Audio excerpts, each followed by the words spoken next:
Hermanos, ¿cómo están ustedes? Buenos días, buenos días. Ya van a ser casi el mediodía, 10 minutos para el mediodía de este primer domingo del mes de julio. Ya hemos pasado, hemos terminado, hemos dejado atrás este primer semestre del año y ya estamos asomados a este segundo semestre del año.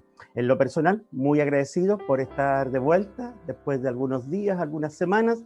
Ustedes saben la situación que me aquejó. Dejé un testimonio ahí en mi canal de YouTube personal, donde también usted puede escuchar esas palabras que compartí hace unos días, contando la experiencia pasada. Pero aquí estamos de vuelta, así que un gusto de verles, de alguna manera, entre comillas, de vernos, de encontrarnos, para volver a seguir adelante en medio de la actual situación que estamos atravesando, donde a través de esta transmisión, donde a través de las reuniones de la semana estamos buscando que ninguno se desaliente, ninguno se desanime, sino que cada uno esté tomado de la mano del Señor a fin de poder resistir este tiempo y atravesar este valle, y algún día, muy pronto esperamos, nos volvamos entonces a encontrar. Hermanos, vamos entonces a unos momentos de reflexión en la palabra del Señor. Tome su Biblia, no deje que nada le distraiga, concéntrese. Este es nuestro tiempo para entonces estar compartiendo en la reflexión de la palabra del Señor. Abril y mayo fueron los 2 meses donde estuvimos trabajando, reflexionando sobre esta primera columna que sostiene la vida espiritual de un creyente de una iglesia, que es la oración. Eso fue abril y mayo. Ahora que estamos en junio, que ya dejamos junio, y en julio estamos trabajando, reflexionando sobre la segunda columna que sostiene la vida espiritual de un creyente, como también de una iglesia, como es la palabra. O sea, la importancia de la oración y la importancia de la palabra, de tal manera que estén internalizados en nuestra vida devocional, en nuestra relación con el Señor.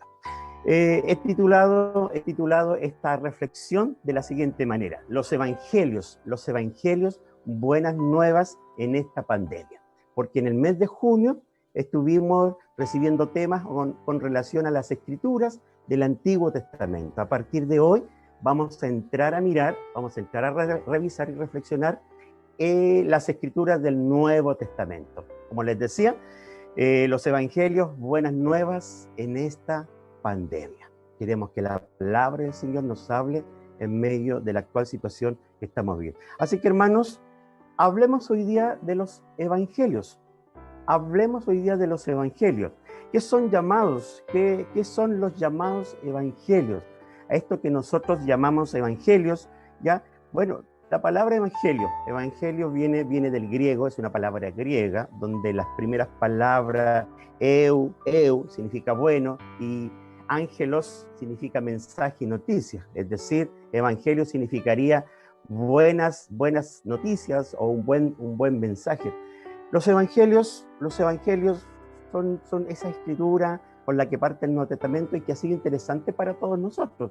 Seguramente usted ha leído estos escritos llamados los evangelios. Antes se creía que debía haber un solo evangelio reuniendo estos 4 escritos en un solo libro, ¿ya? Pero bueno, con el tiempo fueron apareciendo después de Cristo, siglo II especialmente, ya los primeros escritos que son escritos autobiográficos o biográficos en este caso de la vida de Jesús. Algunos no están de acuerdo con que sean escritos biográficos, sino que más bien cada evangelio es como una, le diría yo, una foto de Jesús. Una foto cada evangelio de la vida y del ministerio, de la predicación, de la obra de Jesús. Por ejemplo, si pudiésemos clasificar Mateo, por ejemplo, el Evangelio de Mateo, que es el primero que encontramos en nuestra Biblia, en el Nuevo Testamento, muestra a Cristo como rey. Mateo tiene la intención de hablarle a sus compatriotas hebreos para demostrarles con hechos, con las escrituras, que Cristo es el rey, es el Mesías que ellos están esperando. Eso es lo que intenta hacer Mateo a través de su escrito. Marcos intenta mostrar, que es el evangelio más corto que tenemos, a Jesús como si fuese un siervo, ¿ya? Marcos no se preocupa tanto de los mensajes, de sermones. Marcos se preocupa de mostrar la acción. ¿ya? Por eso es que, por ejemplo, no encontramos nada que tenga que ver con la infancia de Jesús, sino que Marcos va inmediatamente a decirnos que este es el principio del Evangelio de Cristo y va inmediatamente a la acción. Cristo como siervo. ¿Qué hace Lucas? Este médico que indaga, que investiga, que quiere entrar en detalles sobre el ministerio de Jesús. Ustedes saben que Lucas parte mucho más atrás en el ministerio de Jesús, sino que parte con el anuncio de que Elizabeth queda embarazada y que este hijo será Juan el Bautista. Por lo tanto, parte mucho más atrás e intenta mostrar Lucas a Cristo como el Hijo del Hombre, a Cristo como el hombre perfecto. Lucas intenta hablarle al mundo gentil puntualmente para mostrarle al mundo gentil, al mundo romano, al mundo griego, que Cristo es el verdadero hombre, es el hombre perfecto. Eso es lo que hace Lucas. Y Juan, de manera muy distinta a los primeros, muestra a Cristo como el verbo encarnado. Cuando hablo de verbo, la palabra. O sea, Dios nos habló y esa palabra vino al mundo, esa palabra se encarnó en la persona de Jesús y esa palabra es la que nos habla desde entonces hasta el día de hoy. Así que cada evangelio es como una foto, hermano, es como una foto. ¿Usted ha leído los 4 evangelios? Léalo, es muy interesante porque nos va a mostrar una foto, diría yo, del ministerio, del rostro de Jesús, de su persona y entonces de su ministerio. Por lo general, los 3 primeros evangelios, que es Mateo, Marcos y Lucas, han sido reconocidos como evangelios sinópticos. ¿Por qué? Porque estos 3 primeros evangelios nos muestran como una visión general, una panorámica acerca de la vida y del ministerio de Jesús. Juan es muy distinto, es muy diferente a los 3 primeros. Es posible hacer una comparación entre Mateo, Marcos y Lucas, donde los hechos se van repitiendo. Pero en Juan hay hechos, por supuesto, donde no aparecen hermanos en los 3 primeros evangelios. Un ejemplo de esto, por ejemplo, los 7 yo soy, están solamente en el evangelio de Juan. Yo soy la luz del mundo, yo soy el camino, la verdad y la vida, yo soy la vid verdadera, yo soy la resurrección y la vida. Recuerda, estos 7 yo soy solamente están en el evangelio de Juan, el cual es muy distinto a los otros. Cantidad de milagros, hermanos, encontramos en los evangelios, parábolas, enseñanzas. Por ejemplo, en cuanto a milagros, se ha contado una cantidad de 35 milagros hechos por Jesús, relatados en los evangelios. Una cantidad de unas 50 parábolas relatadas en los evangelios. Y saben que más de 100 enseñanzas tenemos en los evangelios. Por lo tanto, cuando usted y yo, dado que la palabra es una columna que sostiene nuestra vida espiritual, y leemos los evangelios, nos estamos enriqueciendo provechosamente, ocupando bien nuestro tiempo. Así que quiero llamar, ¿qué le parece a usted, hermana, hermano, a los niños, a los jóvenes? Leamos los evangelios porque vamos a tener como 4 fotos distintas acerca de la vida y del ministerio de Jesús. Ahora quiero que vayamos, hermanos, a leer una porción de la palabra y que justamente habla de estos escritos. Está en Juan, capítulo 20, versículos 30 y 31. Busque ahí su Biblia, también va a aparecer en pantalla, Juan capítulo 20, versículo 30 y 31.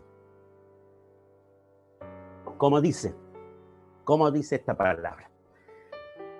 Juan capítulo 20, verso 30. Jesús, mire cómo finaliza el Evangelio de Juan. Jesús hizo muchas otras señales milagrosas en presencia de sus discípulos, las cuales no están registradas en este libro, o sea, solamente en el Evangelio escrito del apóstol Juan, verso 31. Pero estas, dice Juan, las que sí se han escrito, estas se han escrito para que ustedes crean que Jesús es el Hijo de Dios y para que al creer en su nombre tengan vida.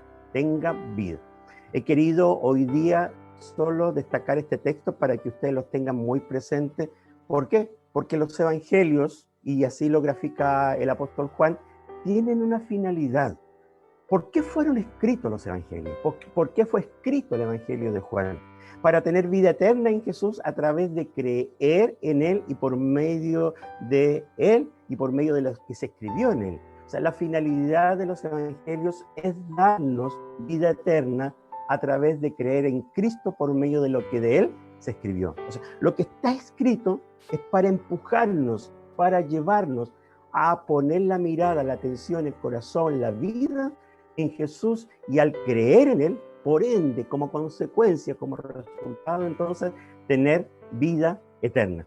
Hay alguien en esta hora que está en su casa, que está en su hogar, aquí en Santiago, en alguna parte del país o fuera del país, alguien que esté en su casa y que no tenga la seguridad de la vida eterna, no tenga vida o aún no ha creído al punto de recibir vida eterna.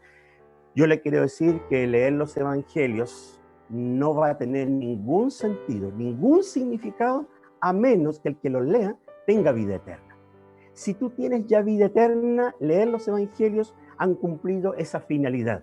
Pero si tú estás en casa y no tienes vida eterna, no tienes al Señor, no tienes la seguridad de la vida eterna, del perdón, en esta tarde yo te quiero invitar para que tomes una decisión al leer los evangelios y recibas a quién y de quién se habla principalmente en estos cuatro escritos que son los evangelios. Ahora, quiero que vayamos a la siguiente pregunta, mientras vamos desarrollando este tema, esta reflexión el día. La siguiente pregunta: ¿cómo los evangelios o Jesús mismo nos hablan en esta actual pandemia en donde cada uno de nosotros nos encontramos en casa? ¿Qué quiero hacer, hermano? Ahora hacer esta pregunta y aplicarla a la actual situación que estamos pasando hoy día. Estamos confinados a nuestras casas y ya llevamos en casa varias semanas, varios meses, y no sabemos cuánto tiempo más. Por lo tanto, me hacía la pregunta: ¿de qué manera los evangelios o Jesús mismo, su ministerio, nos hablan hoy día en medio de esta actual pandemia, cuando tú y yo estamos en nuestras casas? ¿Cree que el evangelio nos habla? ¿Hay palabra en los evangelios frente a lo que estamos viviendo al estar cada uno confinados en nuestra casa? Quiero decirle que sí. Los evangelios nos hablan claramente frente a lo que estamos viviendo hoy día. La palabra de Dios sigue teniendo pertinencia, actualidad frente a lo que estamos pasando hoy día. Y quiero decirles que los evangelios nos hablan de esta manera. Nos hablan diciéndonos que Jesús también estuvo en las casas. Jesús estuvo en las casas como tú y yo estamos en nuestra casa. Por ejemplo, quiero afirmar lo que estoy enseñando hoy día, compartiendo hoy día a través de lo siguiente. Jesús estuvo en las casas. Por ejemplo, número 1, a una casa los magos fueron guiados para encontrarse con el niño Jesús, para adorarle y ofrecerle regalos. Eso usted lo puede encontrar en Mateo capítulo 2, versículos 9 al 11. A una casa los magos fueron guiados. Allí adoraron al niño Jesús y allí le ofrecieron regalos. Fue a una casa. En segundo lugar, en la casa de Pedro fue cuando Jesús sanó a la suegra de la cual estaba en cama y además con fiebre. ¿Dónde ocurrió esta sanidad? En una casa. Eso está en Mateo 8, versículo 14 en adelante. Fue en una casa donde esta mujer fue sanada por Jesús. Número 3, fue a una casa, fue llevado por unos amigos, ¿se recuerdan? Ese paralítico, el cual fue bajado por un techo que ellos abrieron y lo dejaron delante de Jesús. Fue en una casa donde fue llevado este paralítico, y allí es Jesús donde le dice, ¿cómo le dice? Tus pecados te son perdonados. Se genera una polémica en esa ocasión, pero Jesús, para confirmar que tiene poder para perdonar pecados, le dice al paralítico, levántate y anda. Fue en una casa donde ocurre este milagro. Número 4, fue en la casa de Jairo. ¿Se recuerdan? Jairo, fue en la casa de Jairo donde Jairo va a buscar a Jesús porque su hija está enferma, y en el camino Jairo recibe la noticia que su hija había fallecido recién, que ya no molestara a Jesús. Y Jesús llega a la casa de Jairo aún así y le dice a la gente, ella no está muerta, solo duerme. Los que están presentes se ríen, hace salir a la gente y se queda con los padres y le da vida, resucita a la hija de Jairo, y eso aparece en Lucas capítulo 8, verso 49. Eso ocurrió entonces, ¿en dónde? En una casa. Número 5, fue a una casa donde llegó, ¿quién? La madre y los hermanos de Jesús, porque buscaban a Jesús, querían traerlo de vuelta a la casa en medio del ministerio que estaba realizando Jesús, en medio de las amenazas que él tenía. Y a una casa llegó esta madre, la madre de Jesús, sus hermanos, y le dicen a Jesús, afuera está tu madre y tus hermanos. ¿Se recuerdan que fue la ocasión para que Jesús dijera, ¿quién es mi madre y quiénes son mis hermanos? Aquí están, los que hacen la voluntad de Dios son mi madre y son mis hermanos. ¿Y esto dónde ocurrió, hermanos? Ocurrió precisamente en una casa. Número 6, en la casa de Simón, llamado el leproso, Jesús reconoció a una mujer la cual derramó sobre su cabeza un perfume muy costoso.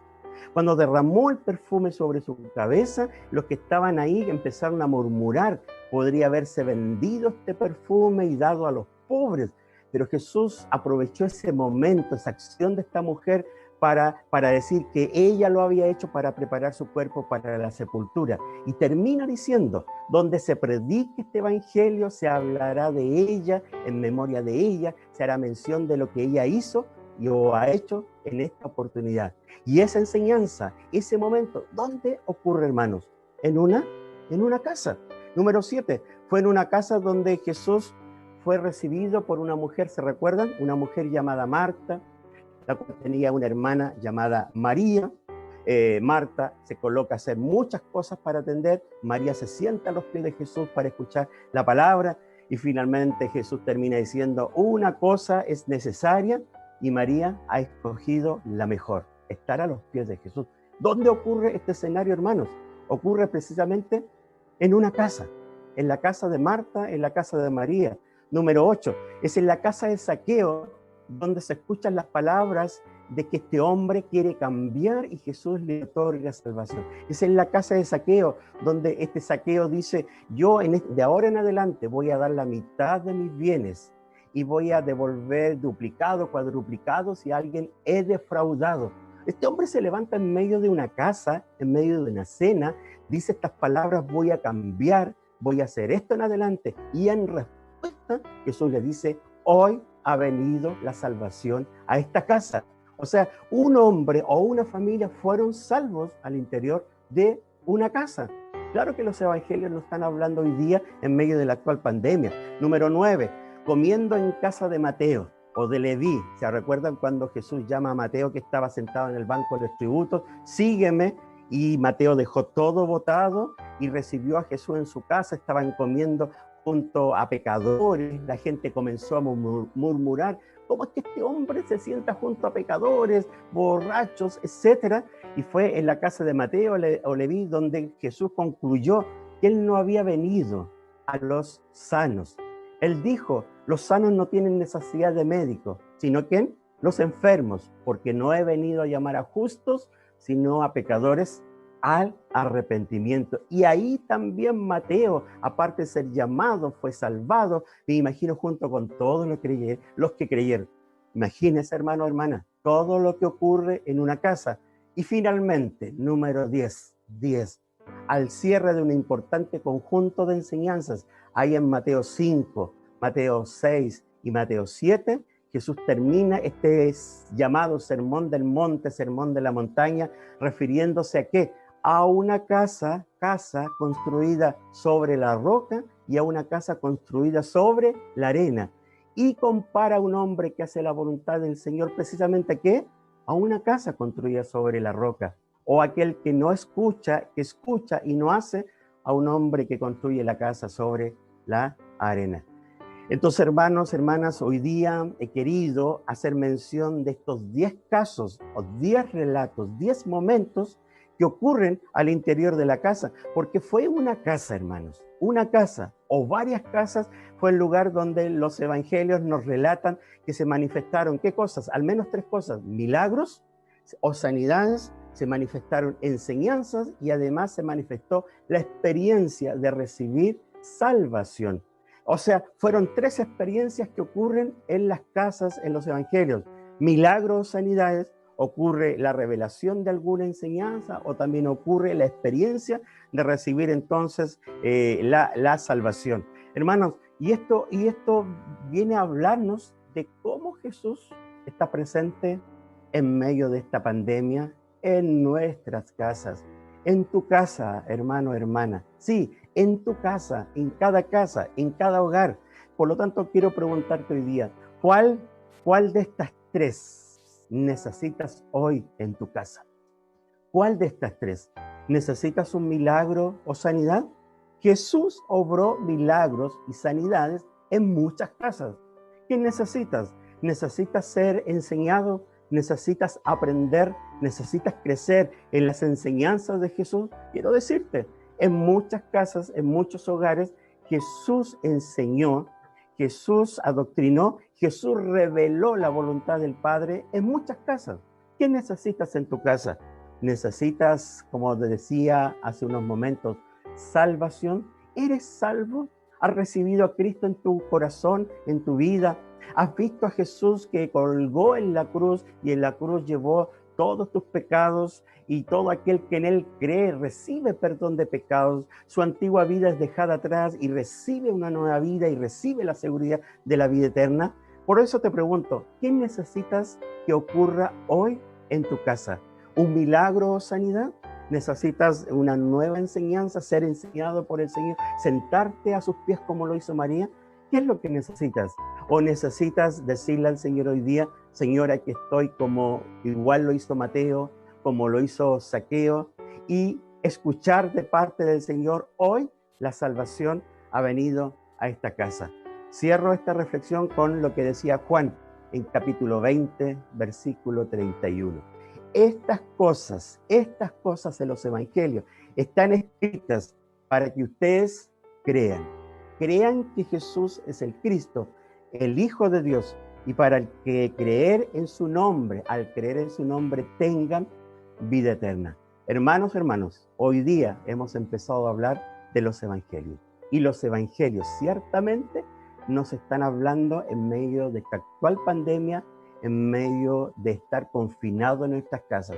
Así que yo te pido, te ruego, que abras la puerta de tu casa, y dejes entrar a Jesús y puedas darnos cuenta de lo que Él quiere hacer al interior de nuestra casa. ¿Estás acompañado con una familia, con tu familia?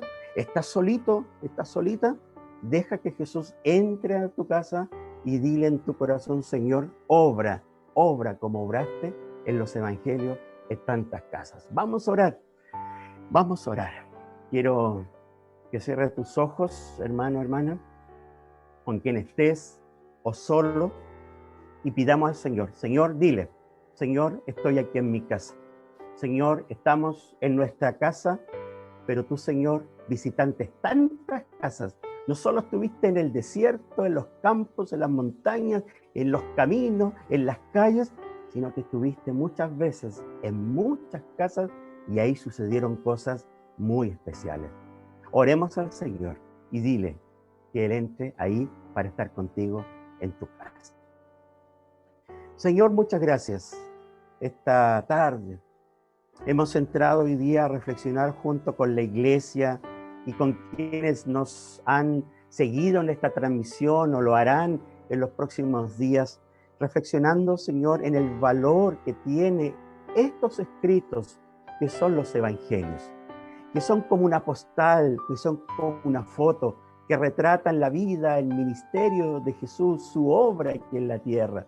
Señor, pero también son una postal importante que nos hablan de cómo Jesús estuvo en muchas casas. En esas casas, bajo esos techos, en medio de esas paredes, ocurrieron milagros y sanidades. Ocurrió la revelación de muchas verdades, enseñanzas que muchos las escucharon con tanta atención porque era una verdad revelada o antes nunca escuchada. Señor, en esas casas muchos recibieron salvación. Incluso saliendo de los evangelios, nos encontramos en el libro de los Hechos también, donde en casas muchos fueron salvos. Señor, por lo tanto, en esta oportunidad, a pesar de que no es difícil, o no es fácil, estar en casa, pero podamos ver cómo los evangelios nos hablan de que Jesús está en las casas y en las casas quiere estar. Con nosotros tú quieres estar y revelarnos estas cosas según cada cual lo necesita. Señor, escucha la oración de tus hijos, de tus hijas. ¿Hay alguien que en esta oportunidad necesite un milagro, necesite una sanidad? Señor, te rogamos en el nombre de Jesús que vengas a esas casas, a esa casa, y pongas tu milagro, tu sanidad, Señor. Obres para levantar a aquel que ha estado enfermo, enferma, en sus casas, producto de esta pandemia, por ejemplo. Si alguien está en sus casas enfermo, Señor, levántalo, haz esta obra en esas casas.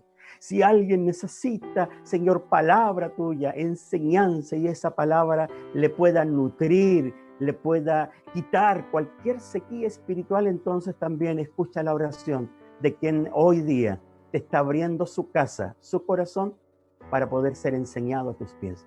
O tal vez, Señor, si hay alguien que no tiene salvación, si hay alguien que está lejos de ti, se ha apartado de tu comunión y hoy día no está tomado de tu mano, Señor, allí donde está en su casa, él o ella te dé la oportunidad, Señor, para que tú vengas, entres a esa casa y ese corazón se abra para creer en Jesucristo, y al creer en Jesucristo, hoy tenga vida eterna.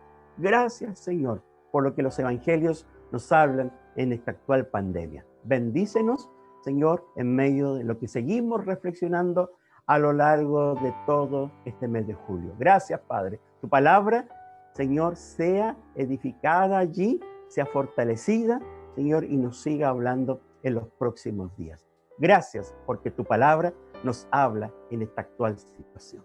Gracias, Señor. En el nombre de Jesús. Amén. Amén.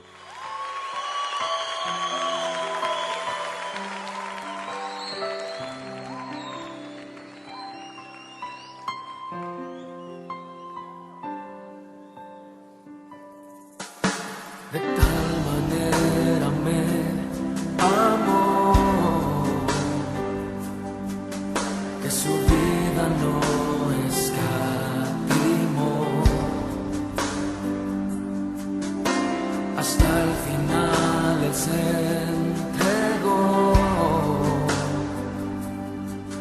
y a la muerte fue porque él me amó.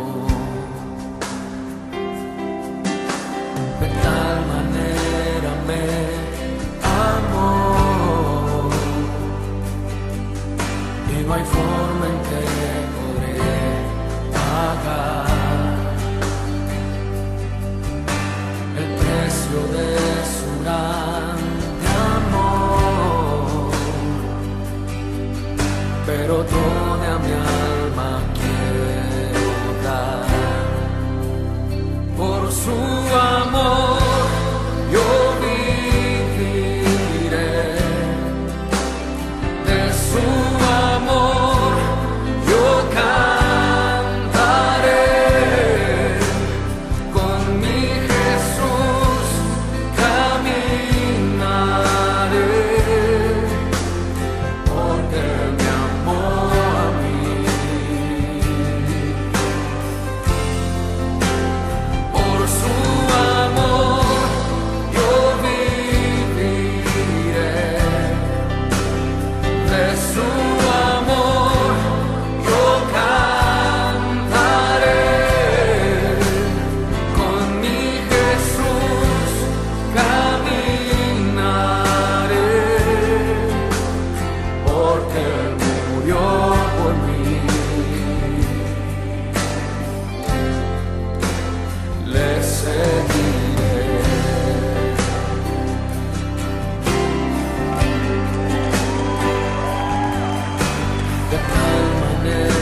Yo te seguiré con mi alma, mente, corazón.